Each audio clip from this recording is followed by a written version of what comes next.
자, 안녕하세요. 제가 말씀드릴 부분은 자료집 227페이지에 나와 있습니다.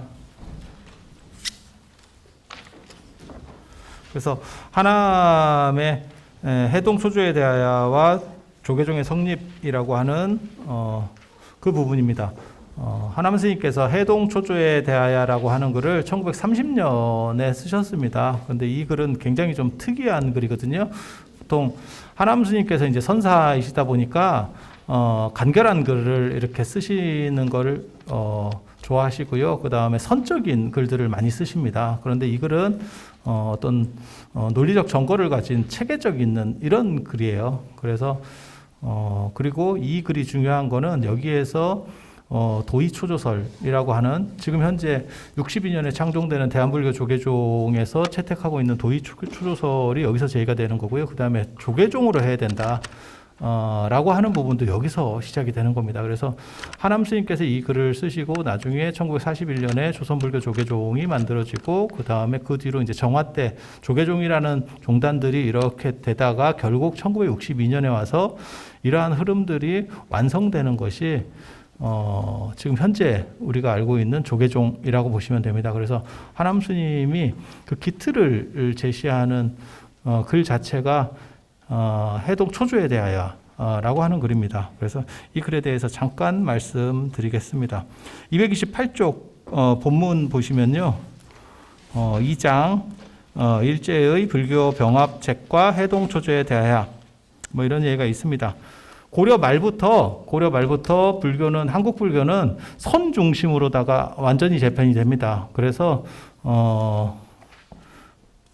이제 공민왕 때 신돈이 불교 쪽까지 관여할 때 잠깐 설상곡사 천이라는 분이 계셨는데요. 그분만 화엄종입니다. 그런데 이분조차도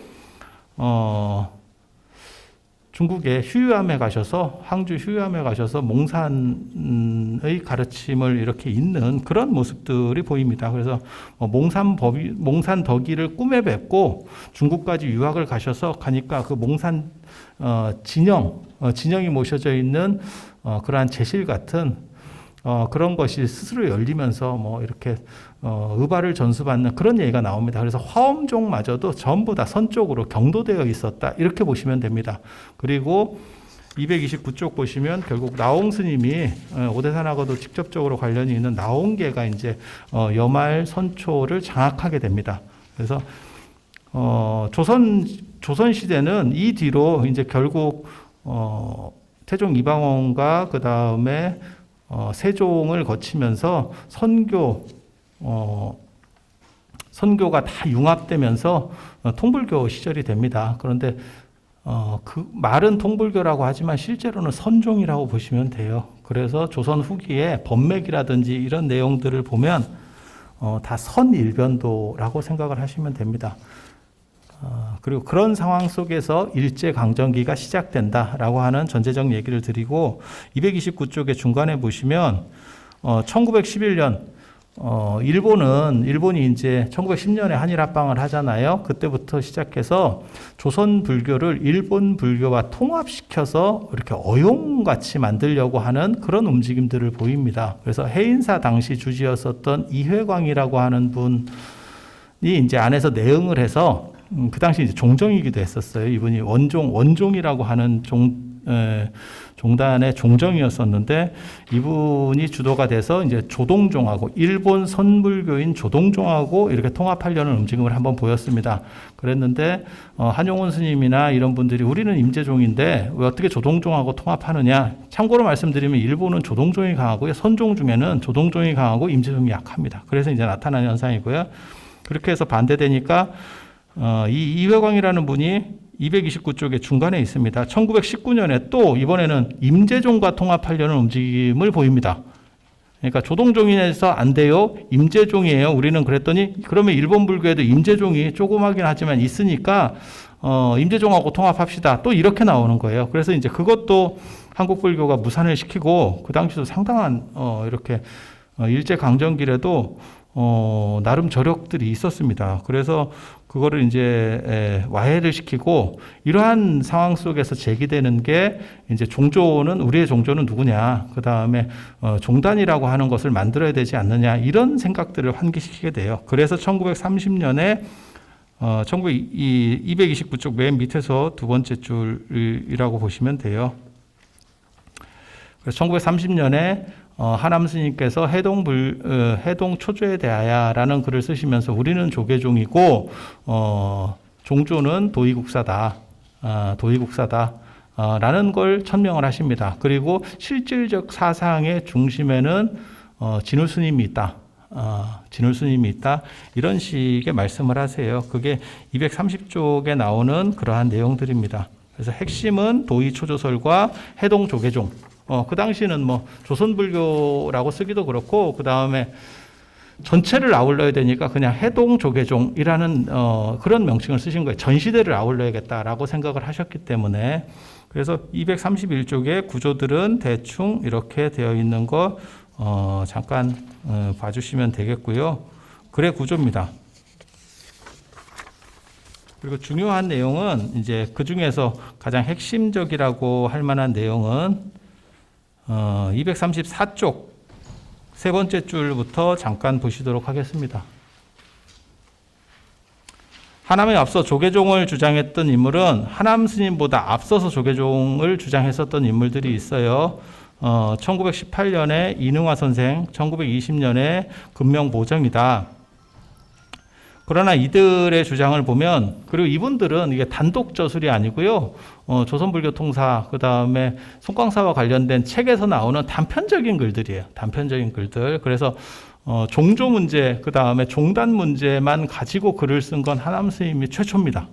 최초입니다.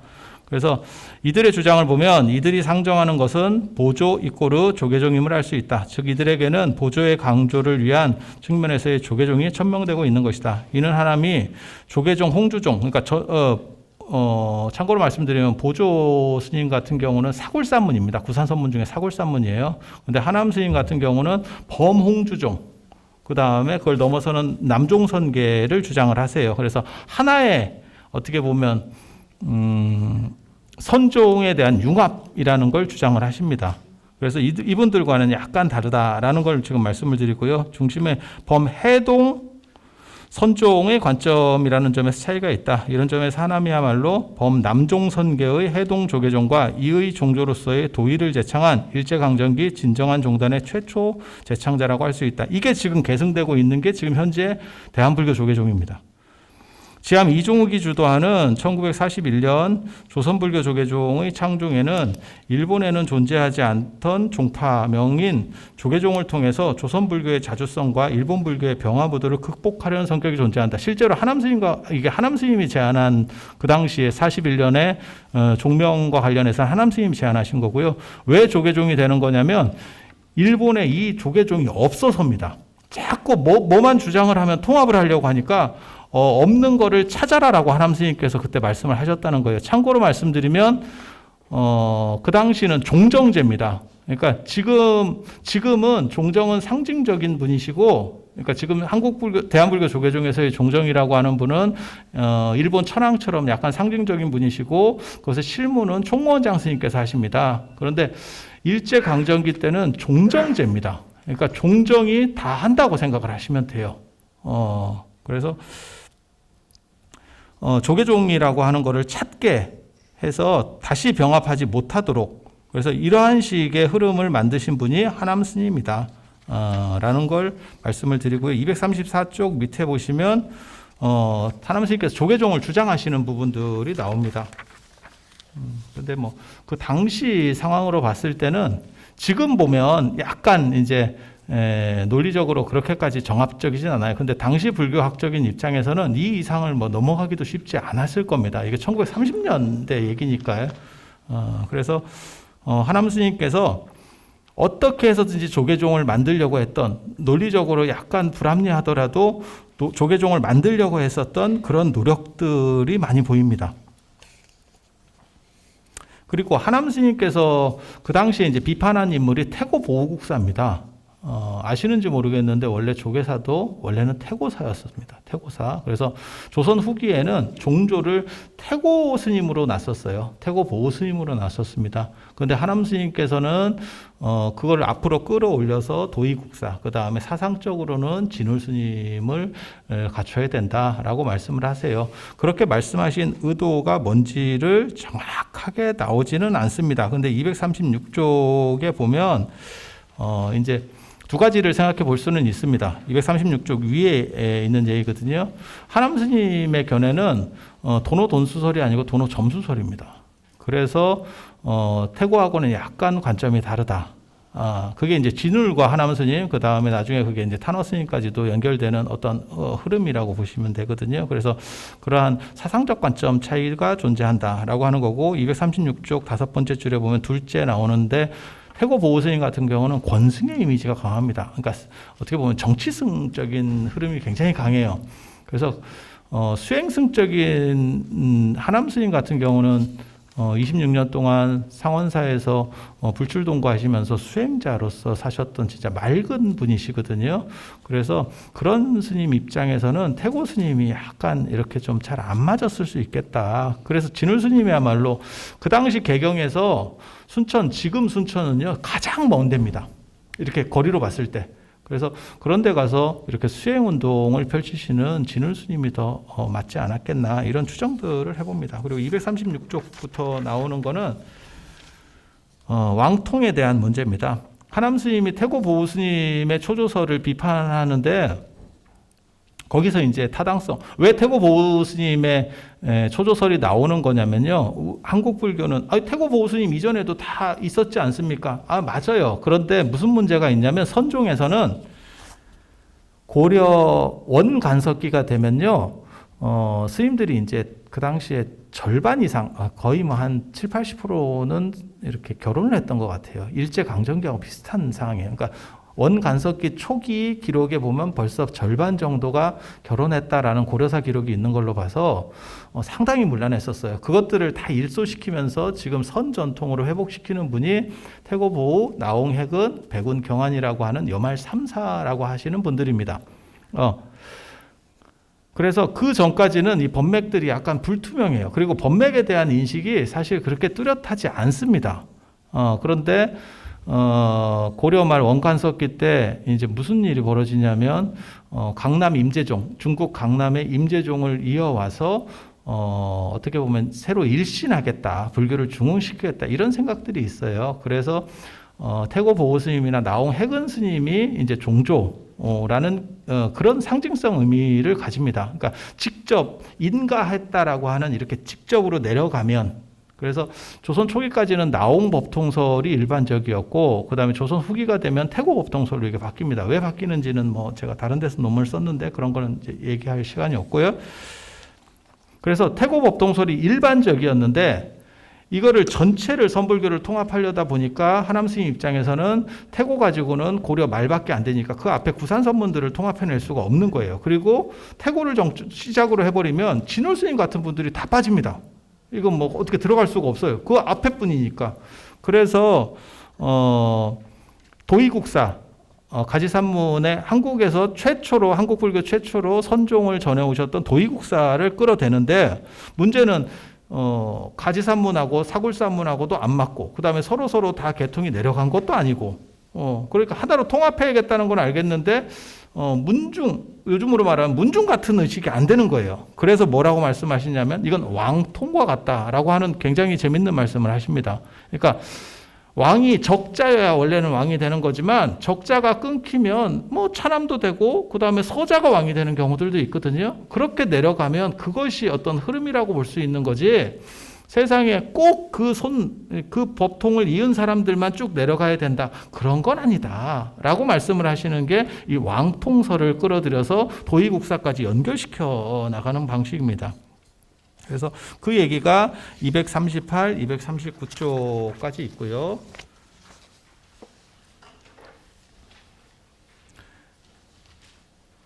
그리고 239쪽 중간에 보면 조선불교 조계종의 창종과 대한불교 조계종이라고 하는 부분이 있습니다. 앞에서 말씀드린 것처럼 이회강 스님이 1911년과 1919년에 두 번이나 일본 불교하고 합치려고 했었는데 그렇게 해서 끝나는 게 아닙니다. 이게 굉장히 재밌는 게 1936년이 되면 이 시도가 또 있습니다. 그게 남산에 이토 히로우미를 추모하는 방문사라고 하는 절이 이등방문이라서 방문사예요. 그게 건립이 됩니다. 그 방문사가 지금 어디냐면 신라호텔입니다. 신라호텔. 그리고 그 방문사를 만들어 놓고 이 방문사에 한국 불교를 통합시키겠다.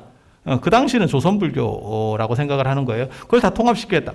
그게 이제 우리 입장에서는 가당치도 않죠. 우리가 이등방문을 그렇게 안 좋아해서 사람을 죽일 정도까지 이르렀는데 그 추모 사찰에다가 한국 불교 전체를 갖다 붙이겠다라고 하는 이 말도 안 되는 행동이 시작이 되는데 이거를 당시에 이거 자칫했으면 그렇게 됐을 수도 있습니다. 이때만 해도 일본이 힘이 강력하기 때문에 맨 처음에 뭐 1911년 이런 때하고는 또 상황이 달라요. 그런데 이거를 그때 이제 월정사 주지였었던 이종욱 스님께서 그 얘기를 듣게 되고 야 이렇게 해서는 안 되겠다. 잘못하다가는 진짜 통합되겠다. 그래서 우리도 빨리 창종을 해야겠다. 종단을 분리시켜야겠다. 라고 해서 이제 만들게 되는 거죠. 참고로 말씀드리면 239쪽에 중간에 잠깐만 읽어보겠습니다. 이 방문사가 어떤 절인지.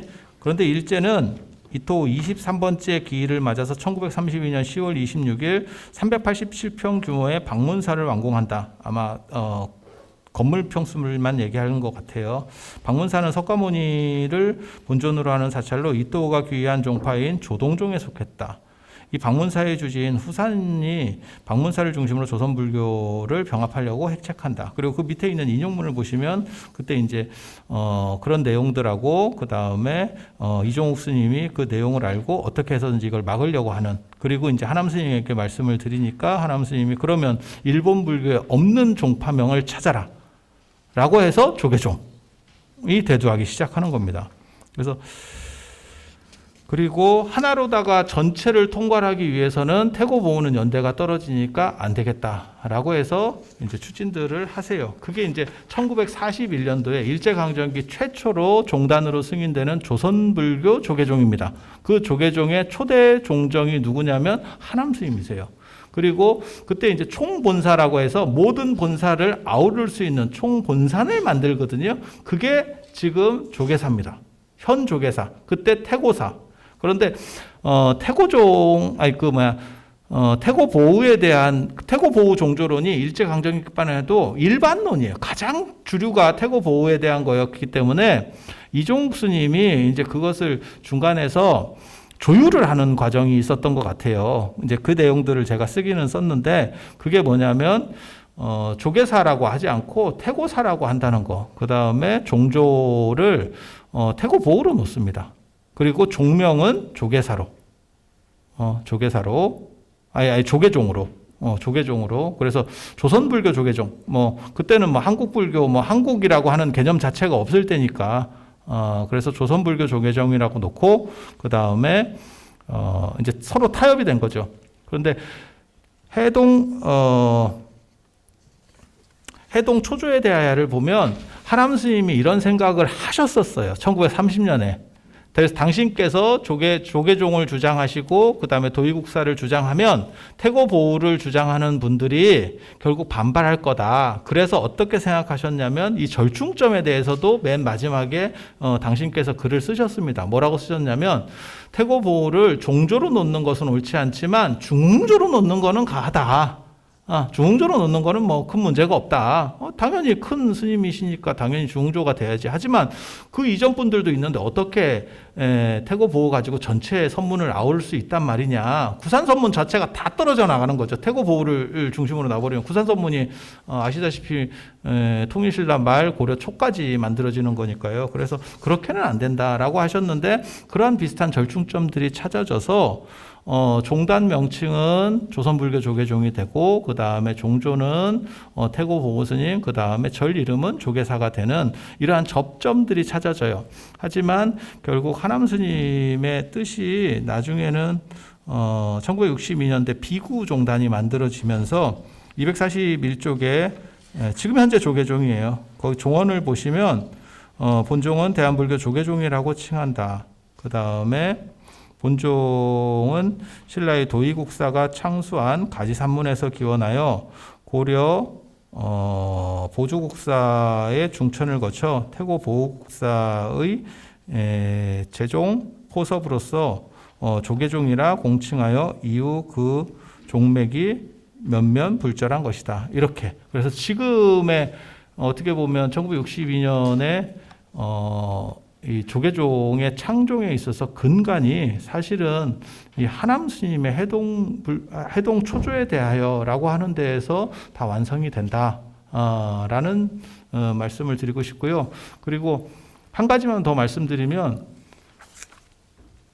하남 스님께서 이 조계사 그 당시 총본사예요. 태고사의 그러니까 본사 중에서 본사예요. 본사를 다스리는 본사의 초대 주지로 하남 스님께서 이렇게 되시는데요. 그러면 상원사에서 나오셨느냐? 안 나오셨습니다. 그게 불출산의 종정이라는 거예요. 그러니까 종정된데도 불구하고 당신께서는 수행을 해야 되기 때문에 난 나갈 수가 없다. 안 나가는 조건이 가하다면 그러면 내가 종정을 수락하겠다. 이렇게 하신 분이에요.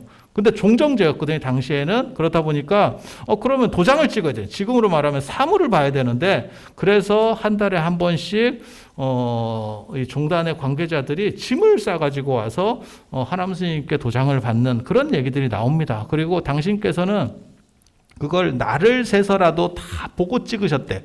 그래서 하남 스님이 그냥 뭐, 이렇게, 상징적 인물로 그냥 도장이나 쭉 찍어주고 그게 아니고요. 당신께서 수행자로서 상원사에 계시면서도 종단의 모든 큰일은 직접 지시하고 관리를 하신 분이에요. 그래서 이런 어른이 존재한다는 자체가 사실은 거의 불가사의할 정도의 일입니다. 그래서 그런 부분들을 말씀드리고 싶고, 그리고 이 해동 초조에 대하여라고 하는 글이 일제강점기의 최초 종단인 조선불교 조계종의 창종과 직접적으로 관련되고 그 정신이 오늘날까지 계승돼서 유지되는 것이 1962년도에 만들어지는 대한불교 조계종, 지금 현재 조계종이다. 그리고 조계종이라는 명칭 자체를 이렇게 쓰게 된 그 계기가 바로 하남 스님입니다. 이렇게 말씀드리겠습니다. 자, 이상 제 발표를 마치겠습니다. 감사합니다. 아주 쉽게, 아주 쉬운 말로 쉽게 잘 설명해 주셔서 감사합니다. 이에 대해서 그 통합단들과 서로 예대교수의 건강함이 있어서 변경해 주겠습니다.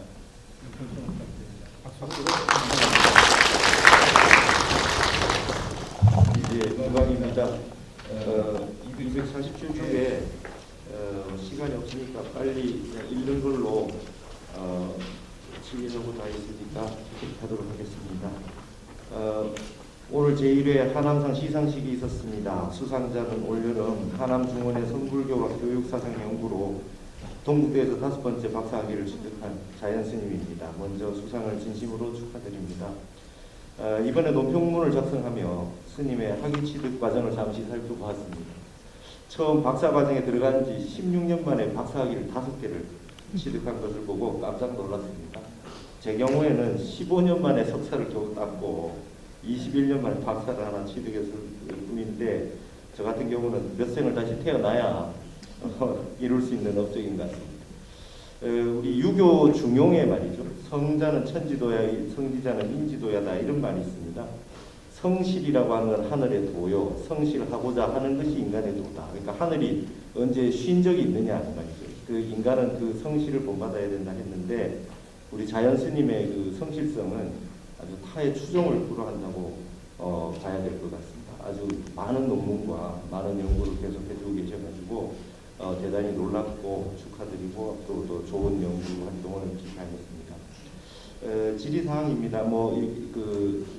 보통 논평자가 앞에 있는 논문을 정리를 하고 하는데 시간 관계에서는 생략하기로 하고 어차피 그냥 그 토론문이니까 질의를 2가지를 요약해서 간단하게 적어놨습니다. 밑에 247쪽 밑에 부분에 첫 번째 질문을 하는 겁니다.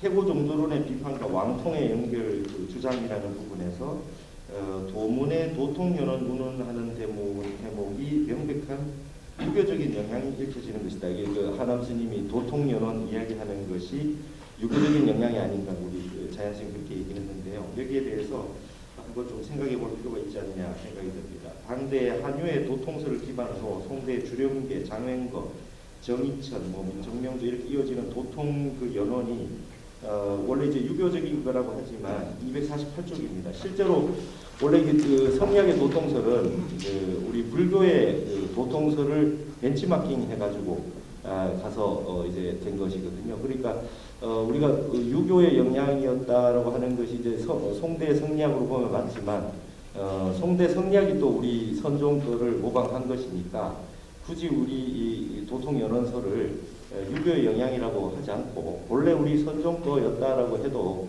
괜찮지 않을까 뭐 이런 그 차원의 질문이었습니다. 그다음에 이제 두 번째 거는 조선불교 조계종의 창종과 관련된 건데요. 스님의 그 논문에서 보았듯이 오대산 문중인 지암 이종옥 스님이 1937년 조선불교 조계종 창종과 청본사 태고사의 건립을 이렇게 주도했는데 이때 하남 스님을 종종으로 모셨거든요. 근데 이때에 이제 자세한 사항들이 이제 스님이 이렇게 그 논문에 해놨는데 몇 가지 참조해야 될 사항들이 있는 것 같아서 제가 그 탄어 스님이 법문하신 내용이 있습니다. 이게 1981년도에 그 하남 스님 105주년 그 생신제 상담법입니다. 그 내용을 보면 자세하게 그 내용들이 있기 때문에 제가 이걸 이제 녹취해서 탄어 강설집을 만들고 있는 지금 교정 작업 중에 있는 내용인데요. 이걸 참조를 좀 하시면 그때 굉장히 복잡했던 것 같습니다. 그 어떻게 태고 보호를 할 거냐, 보조 진료를 할 거냐, 뭐 그리고 지암순이도 왔다 갔다 좀 그 혼돈이 왔던 것 같고 말이죠. 그 자세한 상황들을 앞으로 이제 자연스님이 좀 더 연구를 더 자료들을 많이 모으셔야 될 것 같은데 이거는 이제 그 자료적 차원으로 한번 제가 보고 한원 스님 말씀 그대로 한번 읽어보겠습니다. 중간에 인용문입니다. 하남 스님께서 그 전에 종종으로 계실 때 여기 월정사 주지 스님, 지암 스님이 그때 종무총장으로 그때는 총무원장을 종무총장이 했습니다. 계실 때 하남 스님한테 조계종으로 했는데 종조를 누구를 해 모셔야 오르냐 물었습니다. 스님 말씀이 종조를 보조국사로 모셔라. 그런데 권상로 스님, 김포광 스님이 그때 동대 교수로 원로인데 그분들한테 가서 물으니까 태고 보국사로 모셔야 옳다 이렇게 말을 했습니다.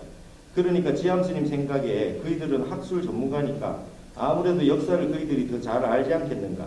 그래서 총독부 기관지의 대서특필로 조계종 종조는 태고 보우선사다 하고 발표해버렸습니다. 그렇게 해버리니까 스님께서는 지나간 일은 생각하지 않습니다. 원체 공부가 높으신 분이 돼서 그냥 임시 역정을 내시고 화를 내시다가도 금방 생각이 전혀 없습니다. 언제 역정 냈던가 생각이 없습니다. 에이 그만둬버려라 하고 방치해버리시더만. 그렇게 되어버린 것을 어떻게 하겠느냐. 그것이 바로 비구 대처 싸움의 원인이 된 것입니다. 대처성 측에서는 태고 보호국사가 옳다. 비구성 측에서는 보조국사가 옳다. 미미한 것이 결론이 나지 않고 있습니다. 어떤 것이 종조가 옳다 그러다 하는 것이 말입니다. 인류 역사가들인 최남선 씨나 황희돈 씨들도 역사적으로 볼 때 종명을 조계종으로 할 때는 보조국사가 옳다고 주장하는 것입니다. 이게 탄어 스님이 법상에서 하셨던 법문입니다. 그러니까 보조국사로 모셔야 옳다.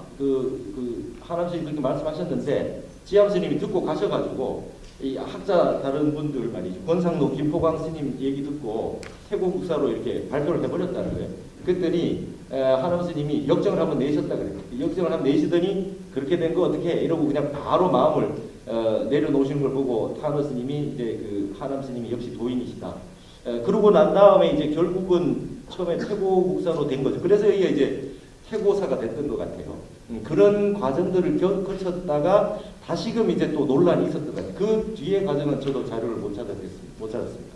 그래서 그러고 난 다음에 분명히 이제 이게 그 보조국사로 다시 이야기가 나오다가 다시 이제 도의국사로 되는 그런 과정들이 여러 과정들이 있었다. 그래서 여기에 이제 탄어 스님 말씀에 의하면 누가 보조국사로 모셔야 된다, 누가 태고국사로 모셔야 된다, 어떤 상황이 있었다라고 하는 상황은 이렇게 자세하게 나와 있습니다. 그래서 이 과정 속에서 대처 비구라고 하는 형태가 태고종과 조계종이라고 하는 형태가 이때부터 그 뿌리가 깊게 된 거다. 이게 탄원 스님 말씀이세요. 1981년도에. 그래서 이런 부분들이 이제 우리 조계종단의 이제 조계종사를 구성하는 데 있어가지고 많은 자료들을 앞으로 더 모아야 될 필요가 있지 않나 뭐 이렇게 생각이 듭니다. 스님 논문 많은 자료들이 있으니까 그런 부분들에 이제 공부할 시간이 돼서 고맙고 앞으로도 이런 부분에 대해서 많은 연구들이 더 있어야 될 걸로 생각됩니다. 저는 논평을 이걸로 마치겠습니다. 감사합니다. 대표님께서 답변 내용을 사실. 예, 논평 잘 들었습니다. 그 첫 번째 문제와 관련해서는 두 가지 계통이 있습니다. 그러니까는 지금 문광 스님이 말씀하시는 부분도 맞고요. 인도 불교에서는 마하가섭, 그 다음에 저 아난 이렇게 내려가는 이런 계보들이 어디서 나오냐면 아유광전 이런 데 나옵니다. 그렇게 해서 우바국다의 어떤 정당성을 비정하기 위한 건가? 제가 그런 생각도 했었는데 초기에 좀 나오다가 그 뒤에는 약간 흐지부지 돼요. 그리고 중국 같은 경우는 이제 성군론 때문에 사망오제설, 그게 도통설의 어떻게 보면 원류라고 저는 생각을 하거든요. 그래서 사망오제설, 그래서 성군이라고 하는 개념 자체로 연결되는, 그러니까는 사망은 뭐 천왕지왕 이왕으로 놓기도 하고, 그 다음에 복희, 그 다음에 신농, 그 다음에 광제 공손원원 뭐 이렇게 놓기도 하고 뭐 좀 복잡합니다. 오제 같은 경우는 요수누탁 문무주공을 놓기도 하고, 그 다음에 뭐 소금천씨나 뭐 이런 식으로 이제 수인씨, 추경씨 뭐 이런 사람들을 넣는 경우도 있고 좀 복잡하긴 한데 아무튼 그런 식의 점점의 연결 구조들을 놓는 부분이 있어요. 그런데 중국 불교에 오게 되면 어떤 일이 벌어지냐면 선종이 후발주자입니다. 선종은 당 중기에 일어나는 후발주자로서 자신의 정당성을 주장하려고 하는데 그때 이제 법맥설 전등설을 이제 내세우게 되는데 그 전에도 있었습니다. 그 전에 누가 있었냐면 위진남북조 시대가 통일되면서 통일 이데올로기로서의 천태종이 대두해요. 그 천태종 입장에서는 그 이전에는 남삼북칠이라 그래가지고 이제 교판들이 있었고요. 좀 복잡한 이제 위진남북조 시대가 한 300년 동안 워낙 복잡한 시대였었기 때문에 그래서 그런 복잡한 흐름들을 천태종이 하나로 아우르려고 하다 보니까 그때 나온 게 25조 금구상승설이라고 하는 겁니다. 천태종이 어떻게 당위성을 가지는지, 그러니까 천태에게 신법이 내려왔다라고 하는 거예요. 그런데 이게 약간 조금 말이 그렇게까지 정교하지 않아서 사람들의 인물 관계들이 연결이 잘 안 돼요. 그러다 보니까 그거를 잘 쓰지 않았는데 그걸 이제 당나라 중기 때 하택 신에게에서 3명을 더 넣어서 만든 게 28조 설입니다. 그래서 그 얘기가 일반적으로 깔려 있고, 그러니까는 중국적인 얘기만 하면 인도 불교까지 얘기하면 아유광정 같은 데 나오는 약간의 전등설 비슷한 거 한 가지가 있고 초기 얘기가 조금 나오고 그 다음에 중국에는 사망오제설 같은 것들이 원래 있었고 그 다음에 천태종에서 통일왕국 시절에 제국이 통일되는 과정에서 자신들의 정당성을 주장하기 위해서 25조 금구상승설을 냈고 그 다음에 그것을 선종에서 모방을 해서 28조 설로다가 확장을 시키고 그 다음에 당 현종 시대가 되면 이제 개원 3대사라고 나오는 밀교 시대가 또 도래합니다. 거기서 보면 혈맥보라는 게 또 나옵니다. 비슷한 겁니다. 우리가 다 정통이야라는 걸 주장하기 위해서 나오는 또 후발주자들은 무조건 그런 얘기를 해야 돼요. 그래야 정통성이라고 하는 것을 담보할 수 있기 때문에 그렇게 이제 주장을 하는 겁니다. 그래서 그런 것들이 있다가 당나라 말에 가면 한유가 도통설을 내세워요. 도통설을 내세우는 이유는 맹자에 끊어진 신법이 나한테 연결됐다. 사실 그 얘기를 하려고 했는데 한유는 또 그거를 성공하지 못하고 결국 북송오자한테 그걸 뺏기게 됩니다. 마치 하택신해가 자기가 7조가 되고 싶었지만 남학회왕이나 청원 행사한테 밀려나는 거하고 비슷한 사항들이 또 연출이 돼요. 그래서 하남 스님이 이제 문광 스님 말씀도 맞는데 한왕 스님이 이 도통연원에 대해서 얘기할 때는 조선 후기의 영향을 받았고 하남 스님 같은 경우는 한학 출신이었기 때문에 그래서 제가 그냥 이렇게 간략하게 썼다라고 이제 말씀을 드리겠고요. 그 다음에 두 번째 이 하남 스님 생신제 때 탄원 스님의 구술 기록 이거는 저는 좀 못 봤습니다. 그래서 굉장히 중요한 자료라고 저는 왜냐하면 구술 자료라고 하는 거는 녹취로 듣는 거기 때문에 우리 지금 문광 스님 같은 경우는 그거를 한양 강성치를 만들면서 듣고 있어서 아는 거고요. 우리는 이제 글로 된 거를 보는 사람이니까. 근데 굉장히 재밌는 지금 자료예요. 그래서 이거는 굉장히 감사하게 생각을 합니다. 그러니까 1941년도에 태고사법이라는 게 있어요. 태고사법을 보면, 그러니까 지금 여기 조계사 태고사법에 보면 종조를 태고보호로 모신다라는 대목이 나왔지만 그 관련된 내용들은 잘 알려져 있지 않았어요. 왜 이렇게 언밸런스한 내용들이 존재하는가? 근데 탄원 스님이 이 구술은 상당히 그 부분에 있어서의 문제점을 풀어준다라고 할 수 있는 그래서 아주 중요한 대목이다. 그래서 감사한 생각을 가집니다. 예, 이상 마치겠습니다. 질의응답을 잘 해주시고 답변도 잘 들었습니다. 혹시 플로어 시간이 없지만 플로어에서 혹시 이평에 좋은 발표 많이 들었습니다. 근데 지금 자연 선생님께서 말씀하시기를 마유광gen에 바하가설이나 안한 그런 말씀하시는데 인도에는 선종 자체가 없습니다. 제 얘기를 풀으세요. 끝까지. 선종 자체가 없고 중국 사람들은 그 유림의 전통에 의해서 종책이 아주 중요한 핵심입니다. 그 종책이라는 게 뭐냐면은 대를 잇는 거예요. 그렇기 때문에 그 사람들은 족보가 아주 중요해요. 그래서 선종이 지금 자연스님께서 말씀하신 것처럼 나중에 일어났기 때문에 유림들로부터 그 보학을 배웠어요. 그래서 말하면 계통을 세워가지고 서천 28조 그게 이제 보림전에 그대로 나옵니다. 전혀 근거 없는 거예요. 그렇기 때문에 제 생각으로는 우리 한국의 산맥을 세우면 된다. 너무나 중립적으로 필요가 없지 않느냐. 하남선이 그 자체로 조계종이 세워졌다. 그래서 우리 하남스님의 가르침이 훌륭하시니까 그 전통, 그 가르침을 우리는 계승하면 되지 자꾸 중국하려고 하지 않는 것이 좋겠다. 저는 그런 생각을 합니다. 어떻게 생각하십니까?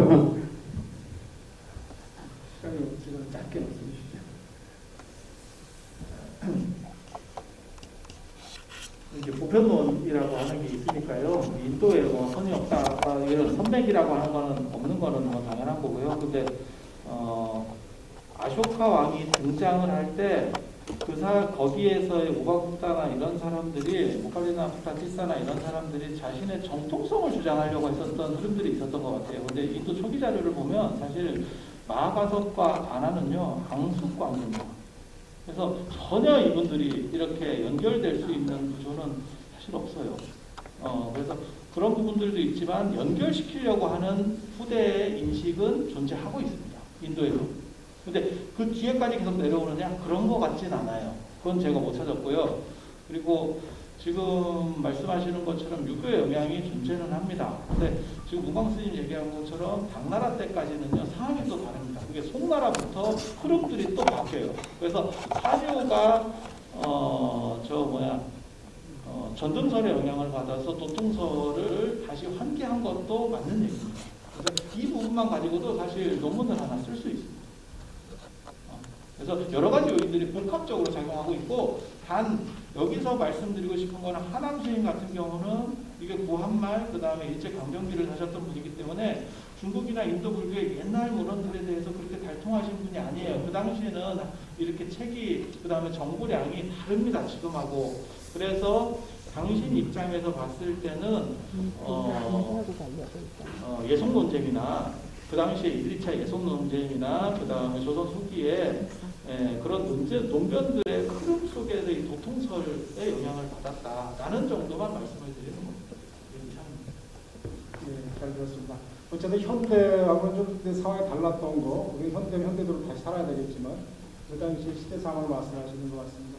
시간이 없어서 두 분 발표, 우리 전 원장에게 박수 보내드리면서 박수 치겠습니다.